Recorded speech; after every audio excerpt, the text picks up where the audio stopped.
and welcome to Yorkshire Voice. I'm your presenter, Grace McGrory. We start with the news that a man and woman have died in a house fire in Bradford. Emergency queues were called to Ringwood Road early this morning. An investigation has been launched into what caused the fire. Our reporter, Ella Bicknell, is live at the scene. So Ella, what's happening there now? Hi Grace, it's been a really tragic day here at the Canterbury Estate here in South East Bradford. 2 people died in a fire that broke out about 6:38 this morning.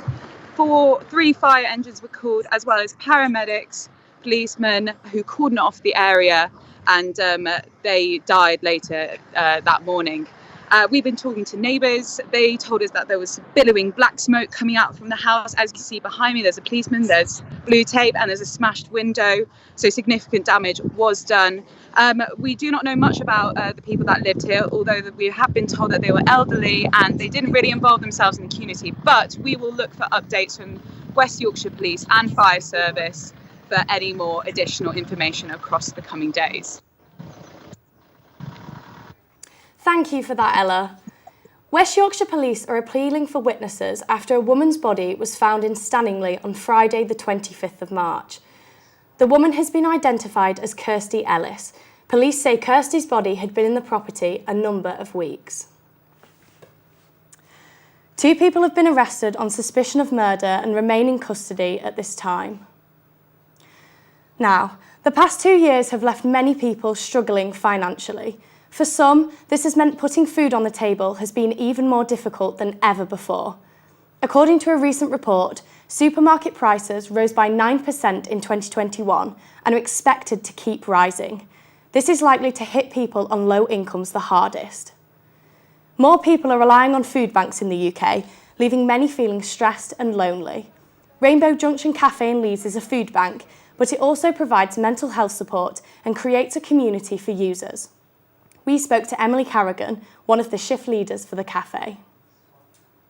The last 2 years have been really difficult, obviously, with the pandemic, and then with the universal credit cuts, and then now with the cost of living, especially the energy hike. We're seeing a lot of stress about people worrying about feeding their family, heating their homes. It shows every day. On the faces of the customers. It's really upsetting. A brand new schools white paper has been published by the government today, hoping to level up education. Schools have been asked to increase their school week to 32.5 hours per week. Our reporter Georgia Collins spoke to Fiona Roberts, a class teacher at Staveley Community Primary School. So how do you feel about the announcement? I think from a teacher's point of view and an experienced one, you sort of feel, another government initiative, another government change. But like everything else, you just sort of think, well, we've got to do it, haven't we? It's something we're going to have to deal with. Do you think it's an achievable goal? No, not at all. The goal for years and years has been to get 80% of Key Stage 2 children to what the government deems as expected levels. And again, that's a very random level, because somebody's plucked that out of thin air. And if you look, at the moment, only 65% of achieving that anyway. So we're already falling well short of that target. So we're already looking at our year 2s and 3s and thinking, we need to get 90% of ours to that level, expected levels year on year. And it's already sort of thinking, gosh, how am I going to do? The members for Youth for Climate and Leeds Uni Climate Coalition staged a protest in Leeds. They were striking against a new government strategy concerning the climate crisis. I went to find out more. If we don't cause disruption, we can be ignored. Climate change protesters took to the steps of the Parkinson Building in Leeds. They were protesting against the climate crisis and, more specifically, the new draft of the government's sustainability and climate change strategy. The bill states that it would not be appropriate to encourage pupils to join campaign groups or to engage in protests. The event included speakers, dancing and statements from primary school children, which were read out. I'm here today and we've organised this rally because we all see the news every day. Right now we're seeing that, we're seeing temperatures in the Arctic that we didn't expect to see until the end of the century. And despite all this, despite it being in the news, we still aren't talking about it with our family and our friends and at our institutions. And I just think our institutions are really failing us at the moment. This is not about a few sunny days here and there, and it's not about a few floods in Yorkshire, which will get worse obviously, but this is actually about our global supply chains of food and water collapsing. And that's really scary, and that's why people don't talk about it. And it's a really uncomfortable truth, and it's uncomfortable saying it to people. And that's why sometimes we have to come out in force and do these things.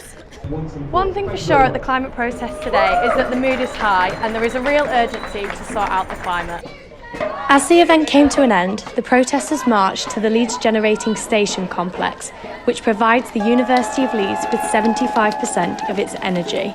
We've had a big effect in Leeds, we'd like to think, and it kind of neglects the history of the movement for young people, and it means that all those younger generations and primary school people growing up to adults won't know about us, won't know to come outside, join the streets, their climate education will be in the classroom and kind of not extend beyond, which we don't find is fair. For climate justice organiser Fiona Queckett, joy and positivity are essential aspects of campaigning. I think a lot of the time we focus on the really negative things, and there's a lot of them, but actually what I found in the climate movement is some of the most loving, positive people ever, because they're the ones who are still fighting. They know what's gone on, but they still have hope, and they're still able to sort of envision this future, which actually isn't that radical, of just a lot of love and caring.